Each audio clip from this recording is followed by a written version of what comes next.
Basketball Podcast, also known as M.O.B Podcast, episode 77. I'm Evan. And I'm Ja. And this is our basketball podcast where we recap, break down, and analyze players and teams from previous games from the previous day.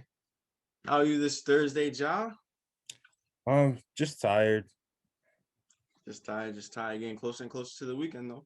Yeah, like always, still gonna feel tired regardless.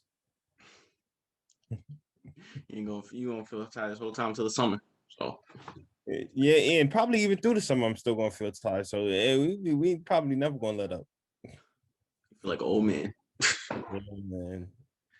I feel like an old man, look like a little kid, just got back from the baseball game. Chill, man. Leave me alone.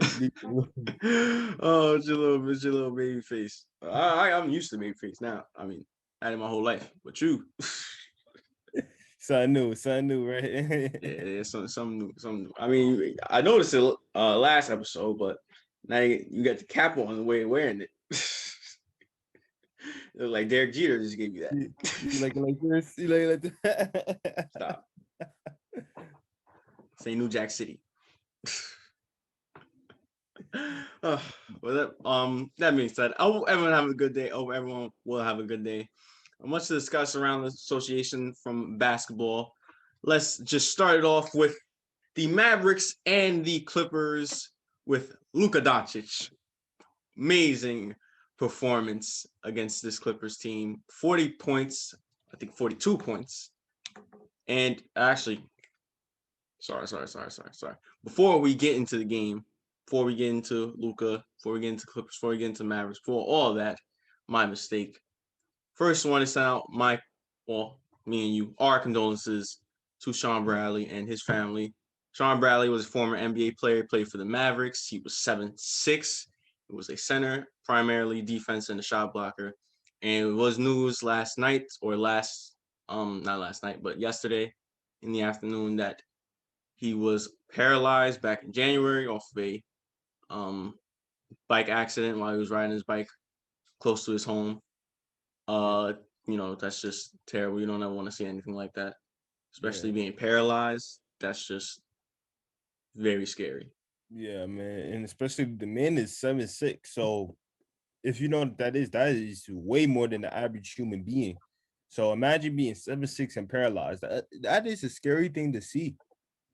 So yeah, man, just our condolences, man. Yeah, our condolences to his family, our condolences to him. Hopefully they can work through it and build through it. Hopefully, yes. All right, but that now out of the way, continuing on to the Mavericks. Like I said, Luka Doncic's performance against this Clippers team, 42 points and 9 assists, almost having a 40-point double-double. And it was really his night. He was really the story of the game. One of the stories of the game. He was the main story with his performance and with his offensive scoring load and everything that he did for the Mavericks. But also the second big story for the Mavericks were their defense throughout the night. Defense on this Clippers team, the Clippers were trailing for the majority part of the game by double digits. And the Clippers tried their best to hang around, get within single digits here and there. But for the most part, it was the Mavericks really controlling the game with their defenses on the defensive side of the ball. And they have been vastly improved defensively for the past number of weeks, possibly number of months since the beginning of the season. And now you can see that it's been playing off. It's been giving them dividends or whatever, however you say it. For this team. So you got to give them credit for that. Yeah, big time, man. I was just gonna say that. For some odd reason, a team that is nowhere near known for defense has, as of recently, been having a good stretch of defensive plays in certain games, and this one was just one of those prime examples. The Clippers started off the game. They were up huge, up big against the Mavericks, and in that first quarter. And then next thing, the going into that second quarter, the Mavericks basically picked up the intensity on both ends of the floor. You could see how for the first time in a while, their defense basically like led to their offense. It transitioned to their offense. They picked up their intensity, and as a result, they got transition points. They started finding their shots. They started moving the ball, and the things that they were doing, and it just adds on more when your superstar, your young superstar, is basically doing what he usually does every night, putting up buckets and getting his teammates involved. So just amazing, just an amazing display by the Mavericks. Amazing display. Yeah, I mean, say Luka capping it off with that dagger on the end, crossing up Paul George and hitting the closer. What? Why the laugh? It's just weird because because of what happened last game and now what happened this game. It's just what a coincidence, huh? Oh yeah. Paul George hit the dagger on Luka, crossing up him. Yep. And now Luka hitting the dagger on Paul George, crossing him up. Well, PG's whack, so let me stop. Pandemic P in effect. People love to see him fail, I swear. I don't know why. It makes no sense. I mean, it's reason why is because that was a bad shot, to be honest with you. Well, yeah, but enough of PG. Great win by the Mavericks team. Extraordinary performance by Luka and the Mavericks on the defensive side of the ball, getting their win back against the Clippers. All right, on to the earlier game in the night. First primetime game. The Bucks and the 76ers did battle. Of course, obviously, Embiid is still out. That did not stop the 76ers from coming out with all the energy and all the hustle and all their play. They came out in rhythm. They came out with great defense. It was a really defensive battle throughout the entire game because it was very low scoring. Yeah. Through the first 4 quarters. I said it like there was another quarter, but we'll get into that. Yeah, it was very low scoring through the first 4 quarters and a lot through the first third quarter. I mean, I think the score was like 74-65 in the end of the third quarter. Yep. I mean, yeah, I was like, I'm watching the 90s basketball. But like I said, the Sixers were up for a good portion of this game. Yeah. Might I add, up until really that fourth quarter where the Bucks started hitting their stride and Giannis just was going off, and the Sixers started to struggle offensively. Yeah.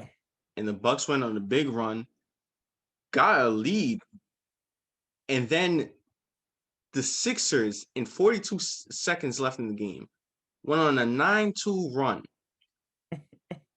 And this is why I get into a complaint later on, but went on a 9-2 run, and we're down by 3, and Korkmaz hitting the big 3 with 0.4 seconds left to tie the game. Yep. Sending that into overtime, but in the overtime, it was the Bucks dominating, mainly that man right behind me, Giannis, who took control of the game and pretty much closed out the deal for the Bucks, sealing the win. Well, yeah. This was hey, they said it during the game, right? They was joking around. The 90s called, they want their basketball back. You know what I mean? But yeah, this was just a tough, scrappy, all the way to the end game for majority of the game, in which, there wasn't much scoring, just mainly working inside, playing defense, and just trying their best to see who could get the better advantage.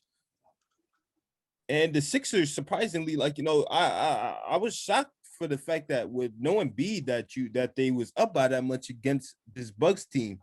But again, when you're going against the Bucks and who are fully healthy, so you know what I mean. There's a likely chance, I knew for a fact that lead probably wouldn't last long, and lo and behold, I was correct. The Bucks made their run, got down, and it went into overtime, and there's only a certain amount of time until you go limit Giannis, and Giannis took over that overtime period down that stretch. And even though it looked like the Sixers was about to make another miracle comeback, it just wasn't enough. Yeah. And in that fourth quarter, when the Bucks went on a big run, you gotta give credit to the supporting cast. Besides, just Giannis, gotta give credit to Drew Holiday, who stepped up. Yeah. Even Chenzo, who Even really stepped up, played big minutes and um was big time for them. Brook Lopez, who hit a big three down the stretch. So you gotta give credit to that Bucks supporting cast. My only main problem was in that fourth quarter, the Bucks were up by three. And no, the Bucks were up by one. I believe 9.1 seconds left or something like that. And Sixers, I guess they were confused on whether to foul or trap. yeah. And so with that confusion, the Bucks had a chance to just um run around, keep passing the ball, not get fouled. Yeah. Middleton had the ball, and he chose to lay the ball up with 3 seconds left. And of course, he made it, and they were up by three. And of course, as I said, Korsmaz then hit the three after the timeout called by the Sixers to tie the game and send it to overtime.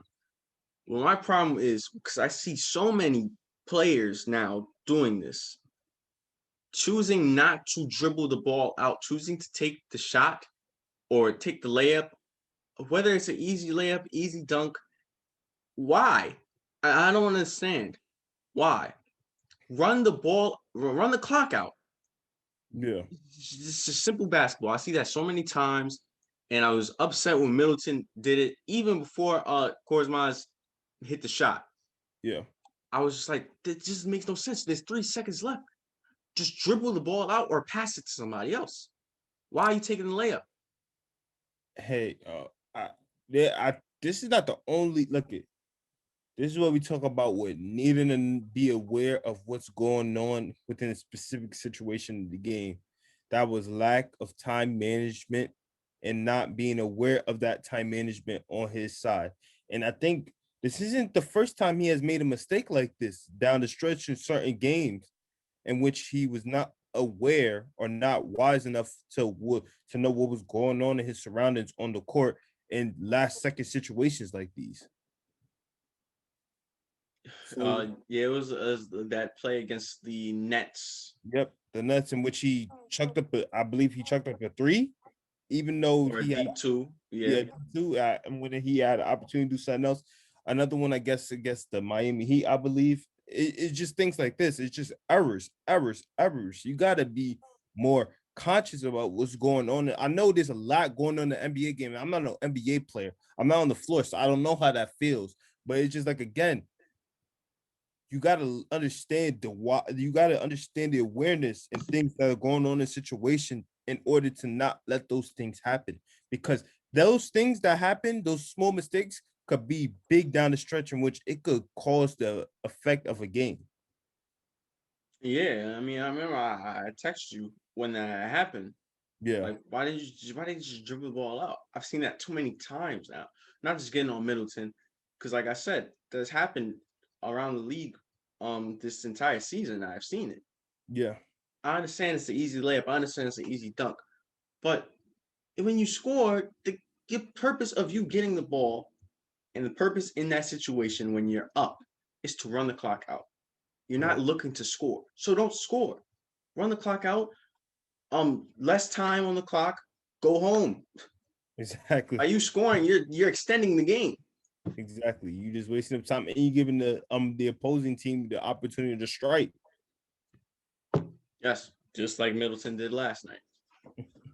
But luckily for them, they were still able to come up with victory against the Sixers team. Credit to the 76ers battling, doing all this without Embiid against a great Bucks team. But however, it was the Bucks coming up with the victory, snapping the Sixers 16 winning streak and extending theirs to 5 games. Yeah. All right. A lot of other action around the league, around the association. Any other games you would like to talk about? Any player performances that you saw around the league? Raptors versus Pistons, and the specific player performance I would like to get into that one is Norman Powell, who finished with 43 on the night. But the thing is, the way he was getting his 43 was different from, like, many of the 40-point games I've seen certain players get. it was mainly off of movement both with and without the ball, moving around on the floor, getting open shots from three, and even when he got his opportunity to put it on the floor, he was able to get to the basket. It was just amazing the way he was getting his 43 points. And it was and let's be honest, this was a highly competitive close game in which Yeah. Detroit had basically the momentum all the way till the end a little bit in a way in which they caught strides in the middle of that second quarter, won a big, and even though the Raptors had their runs also in which they was able to take back the lead, it was again Norman Powell made a three that potentially that cut that he got fouled on, that potentially he went on to cut the lead to two, to cut their deficit to two, but yet Jeremy Grant was able to make it that. I just realized who popped up right behind on the screen. I just realized who popped up on the screen. Oh man. Sorry, keep going. You good, but Jeremy Grant was able to make the dagger to just give Pistons the win. So just great job by the Detroit Pistons, but great game by Norman Powell.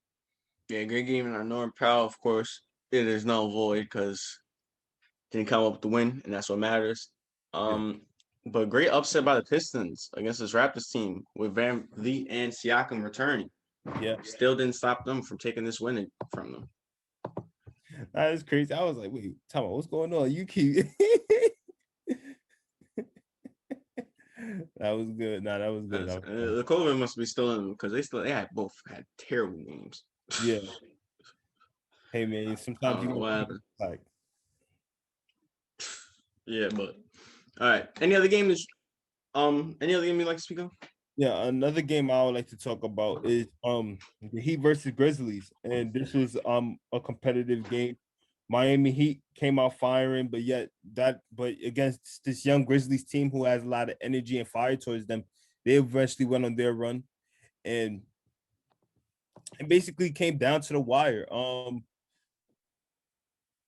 Tyler Hero makes a big layup, in order to tie the game.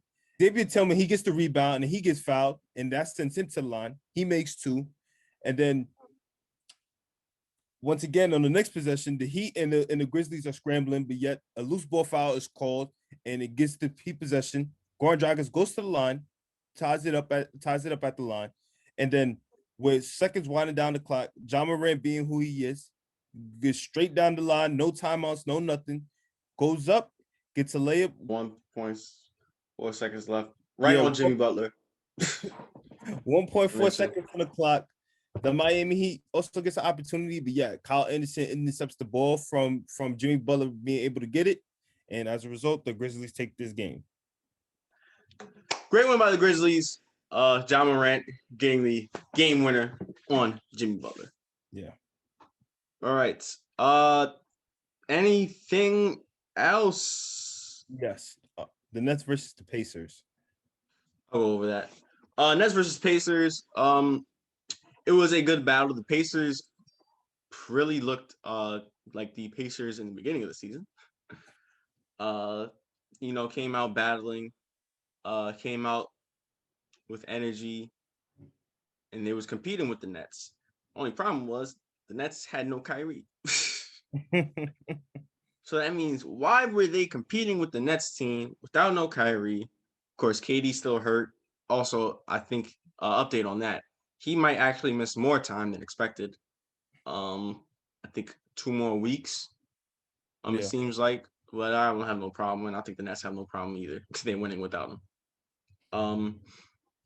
No Blake Griffin as of yet, and yet, for some reason, the Nets were still in the game against the Pacers.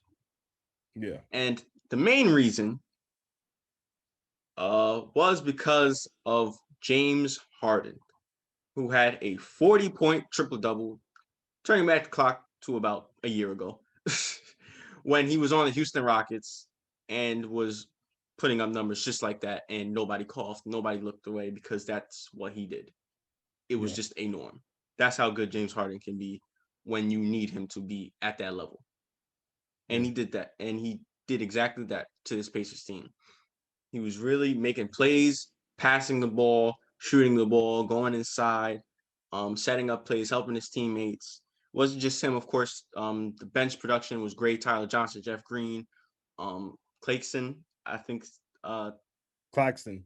Claxton, Joe Harris, as I mentioned, easiest job in the world.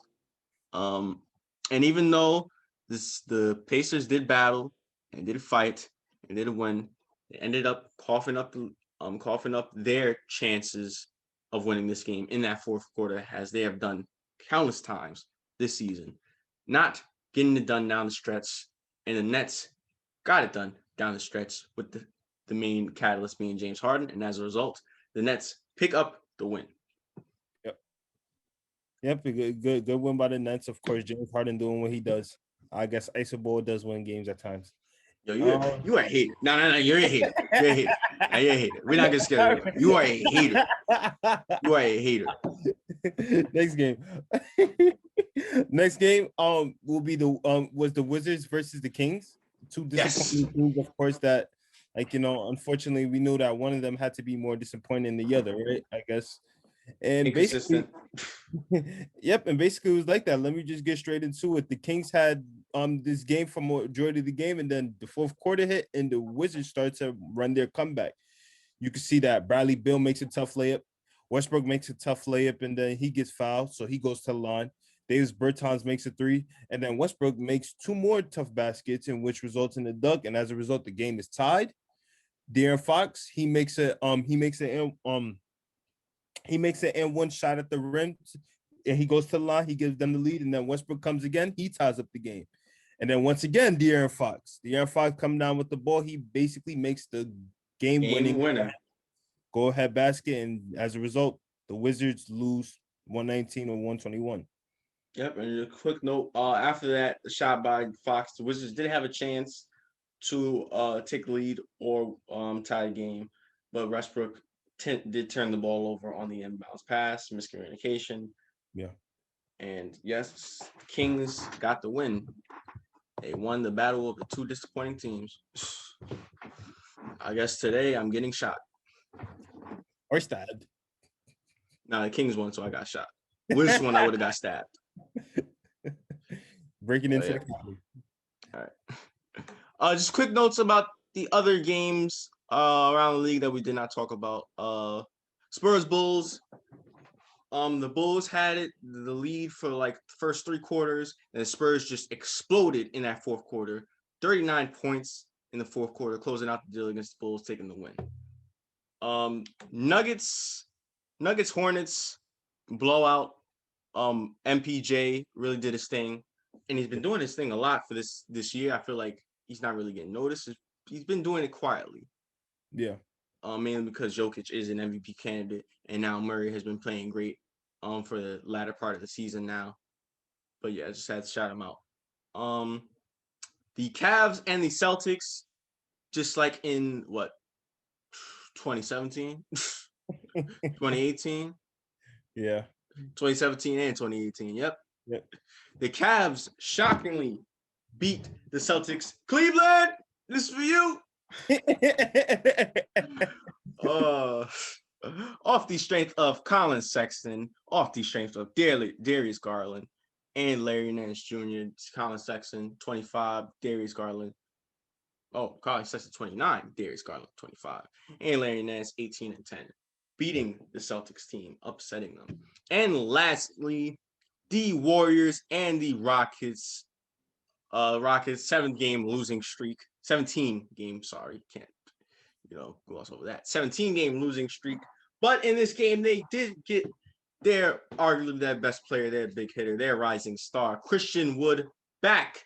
His first game back in a long time. And he had 21 points and 9 rebounds. But that did not help them enough, as the Warriors were able to pull off the win. Even though Curry did leave the game towards the end of that third quarter. They tailbone because he fell on his ass, literally, on metal part of the, I think, stairs or whatever. He should be fine. Nothing too serious. Probably a bruised tailbone. Yeah. But yeah, now the Rockets are on a 18-game losing streak. Yeah, I know. Haha, Curry. What is wrong with you?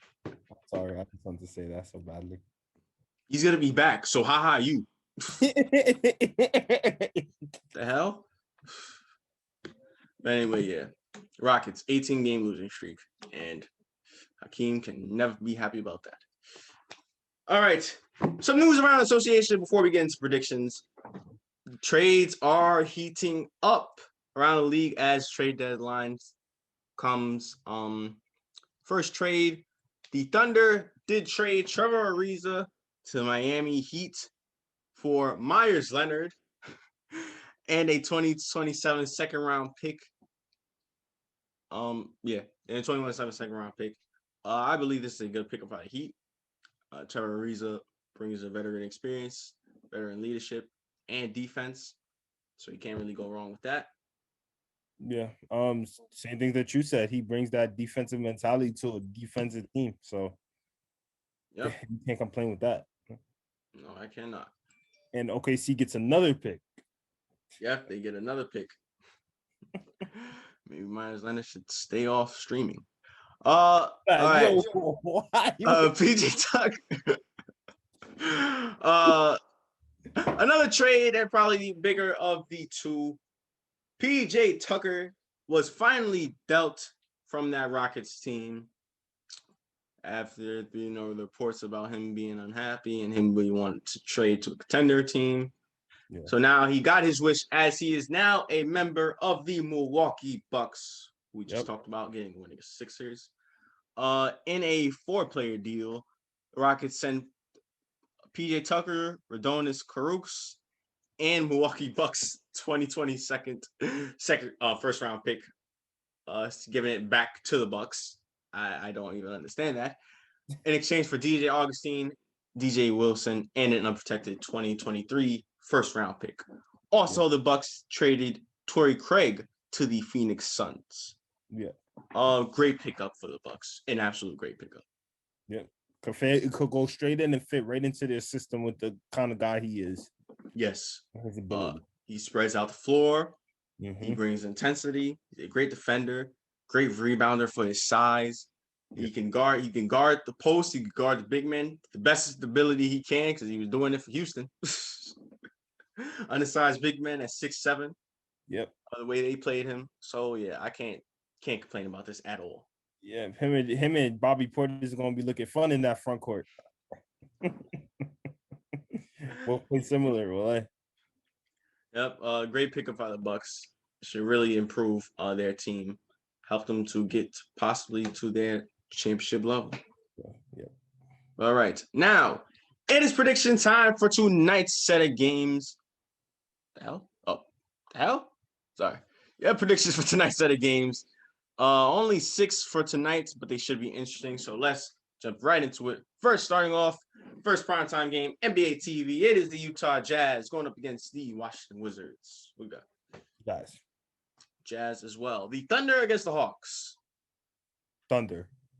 The Magic against the Knicks. Knicks. The Timberwolves against the Suns. Suns. The rematch from a few nights ago when Damian Lillard dropped 50 points, leading the comeback against the Pelicans. It is the Pelicans against the Blazers. Pelicans.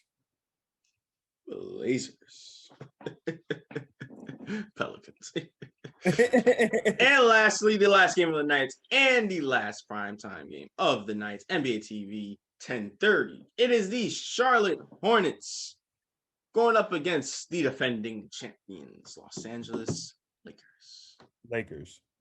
The Lakers. All right. I think it's time to wrap things up. Any final thoughts? No thanks. Now, no thanks. You afraid? Look, I'm not a hater, okay? You hate that man right behind you. Hate him. No, they're not. I just said, I guess ISO Ball wins games. That's all I said. I ain't say anything wrong. I could have been referencing anybody. I come with referencing D Book. I come with referencing MJ. I come with referencing Allen Iverson. I can't remember referencing anybody. So you do that all the time. You do that all the time. You love to say these things, these little implications, these little disrespectful comments, and be like, I could be talking about anybody. Well, because I could be talking about Why? anybody. But see, this would kill me. You'd be like, he about to change. So who's that? Randall's right behind, right? I'd be like, oh, well, I guess he should have stayed on Lakers or something like that. Who I could be talking about? Yeah. Oh, I could have been talking about Shaq. I could have been talking about Powell. You could have talked about Jordan Clarkson. You don't know. It makes no sense. You love to do that. I'm a player fan. That's what player fans do. I'm a player fan. That's what player fans do. They gotta critique players. I guess high school ball works down.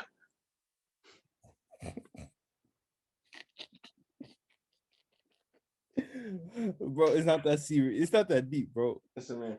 When Harden is continuing to prove you wrong. That's why, and you hate it right now. You absolutely hate it. You can't stand it. You can't stand that you criticize somebody and they're getting one over you. I understand it. I understand the feeling, I criticize Tom Brady all the time, but he keeps winning. He's keep winning for the past decade. I understand where you're coming from. But at the end of the day, you gotta acknowledge it. You haven't acknowledged it. You haven't accepted it. It's right. But just know that he's gonna keep proving you wrong. I just want you to know that he's gonna keep proving you wrong, and you gotta be upset about it. But it's just gonna keep happening. Well, why does it matter for me? It's not going to obviously matter for him. He's an NBA professional star who's getting paid. Now he wants to throw that card in. But when the minute he fails, he's like, all you Paul George haters, you celebrate. You throw a party. Let's have some cake. Don't do that. I got nothing else to say there. Yeah, you shouldn't. Yeah. No, this is just a hater. You a hater, and I hate all people like this man right here. I love to hate. I'm not a hater. You a player hater. You're not a player fan. You a player hater. That's true. Well, I do hate Giannis sometimes, but yeah. You see what I mean?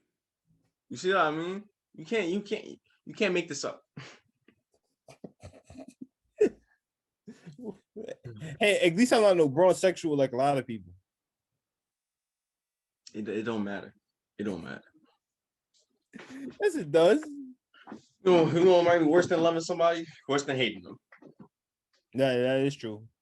That's true. Rather show love than hate. It's just a shame. But hey, what can you do? You're gonna be miserable while he's gonna keep winning and proving you wrong. Well, yeah, man, he's in a situation that I think a lot of people dream of being in. So yeah. Here we go. I'm not saying anything. I'm just keeping it at that. That's it. Here we go. Oh, he can never let anybody have the last word. He has to have it. It's like in his mind he goes crazy. He goes crazy. He goes insane. If somebody gets the last word over him, he goes insane. This is really comedy right now. I mean, I can't stop. I think we have rambled on enough. We're getting past our time limit. So with that being said, thank you guys for watching today's pod. Make sure to tune into tomorrow's podcast. Make sure you like, share, and subscribe. Catch your breath so you can say what you gotta say. Follow our IG down in the description below. Yes, follow our IG down in the description below whenever Jadim chooses to post. And once again, I'm Evan. And I'm Ja. And this is the Mind and Basketball Podcast.